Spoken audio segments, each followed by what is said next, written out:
Hey, what's up, guys? I just want to do something different again today. And so I think kind of what I'm doing is doing all kinds of different content so that later on I can just, from week to week, I can just switch things up.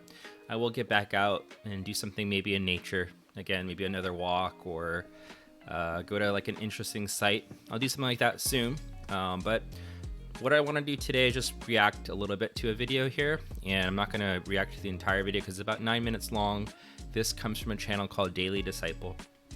I saw another Christian YouTuber, pastor guy, not really a pastor, but a Christian YouTuber. His name is Ruslan, XD, I think. And he has all kinds of Christian react videos and different kind of content. But I saw his react video to this video, and so I wanted to react to it as well. So here we go. The tale of MrBeast could be categorized as miraculous. A kid from North Carolina in his mom's basement doing all sorts of crazy challenges in order to garner YouTube attention, ultimately becoming one of the most successful and recognizable YouTubers ever. But it wasn't a solo effort. Along the way, he's had a group of friends that have helped him perform his outrageous stunts. And over the years, because of MrBeast's skyrocketing popularity, his friends as well have garnered their own subset of fans. But this week, controversy broke out because one of his friends, Chris, who's often seen in the videos, ultimately came out as transgender or non-binary. I came to find out as well that not only is Chris married, but he also has a kid, so his decision has drastic ramifications. Chris actually responded to a tweet commenting on his drastic shift in appearance, saying that he had been on hormone replacement therapy. So I've been hearing about this situation, so this is not like a really kind of like cold react here where like I have no idea what's going on. I've been watching some other videos and some other people's reactions and reading a couple articles. I just want to say a couple things. So number one, I don't really have like I'm not devastated, that this is happening, on MrBeast's channel. I guess I'm not really a MrBeast fan, so that probably has something to do with it. So I don't really have a strong emotional response to the fact that it's happening to such a big YouTube creator channel. So there's that. I wanted to say just as kind of like the first thing. Secondly, the thing that is so striking here is that Chris Tyson, he has a family.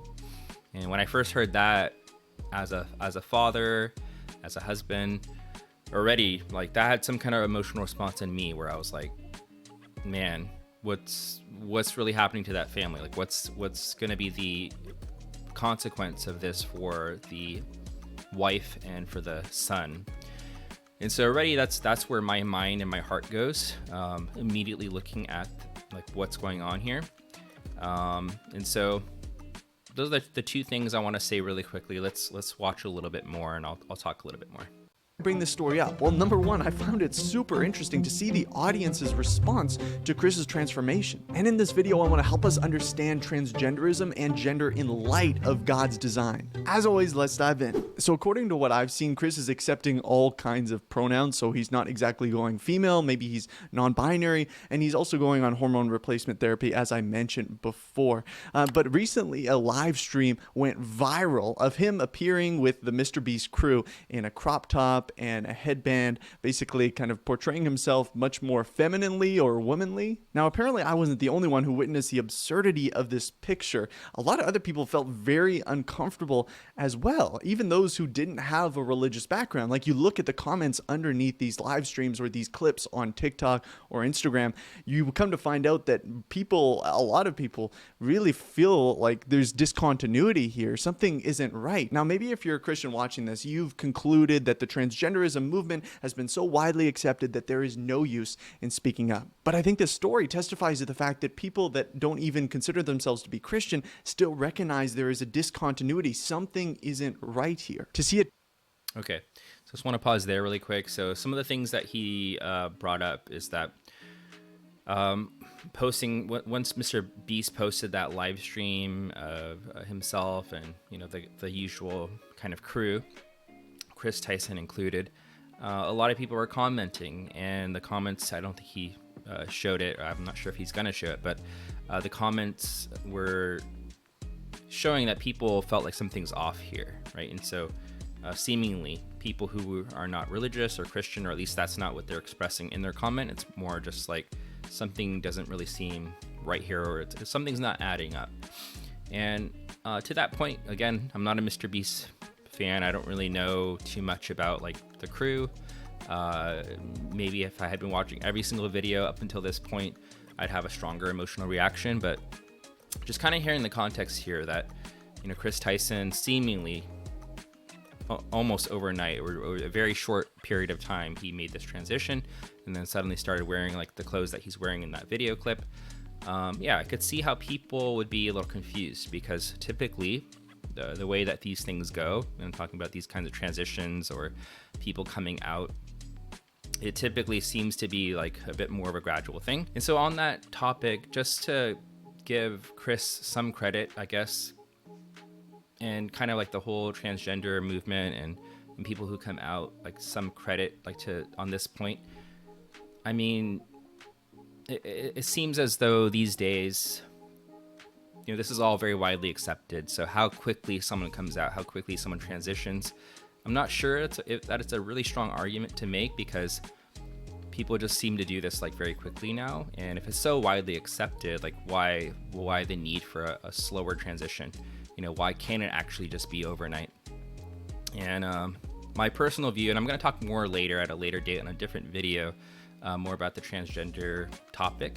But just for today, I would say I do think there is something deeply like mental going on here. So if that's the consideration, if you're thinking like this is a mental issue, something happening very, very quickly, rapid kind of onset thing, that's not all that surprising. And so I just wanted to make that point.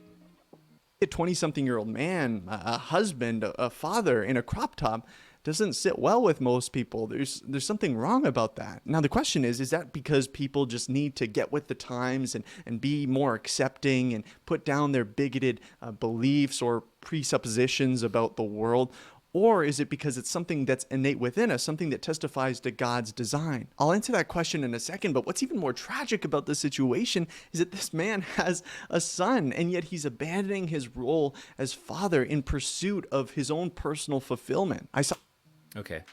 I think this is probably like the last thing I want to respond to, because I think he does a good job going forward. I kind of skimmed through just really quickly just now, and he'll give some good biblical support for his rationale and his thinking and like his response to this whole thing.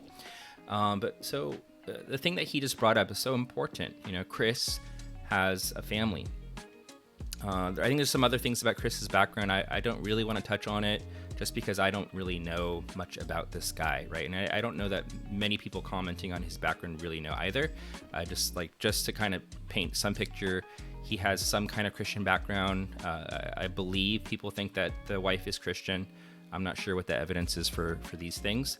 I'm just kind of regurgitating what I've heard or read, and that's not really important in the grand scheme of things. It is important if he was Christian, if he's a self-professing Christian and now doing this.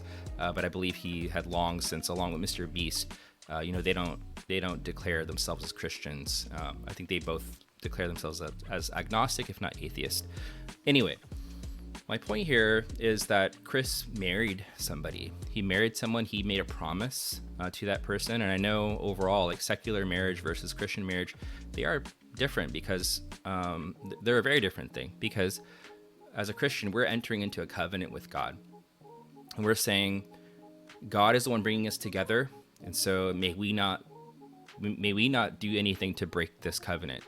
You know, we're entering into this covenant with God, and so the level, like the stakes of this marriage, are very high. This is a very precious, important, sacred thing. Chris marrying his wife, I don't think it was with that mindset, even with his Christian background and potentially her being an actual Christian, because if you have one non-believing spouse, that's technically not a covenant with God, then, right? Having said that, though, still, even in the heart of the secular person, they know that they're making a promise to someone. They know that they're vowing to be there with this person. You know, he made that promise. And so to have him now make these decisions to come out as trans and live his best life, or however people want to paint that, because there's a lot of people applauding him for what he's doing.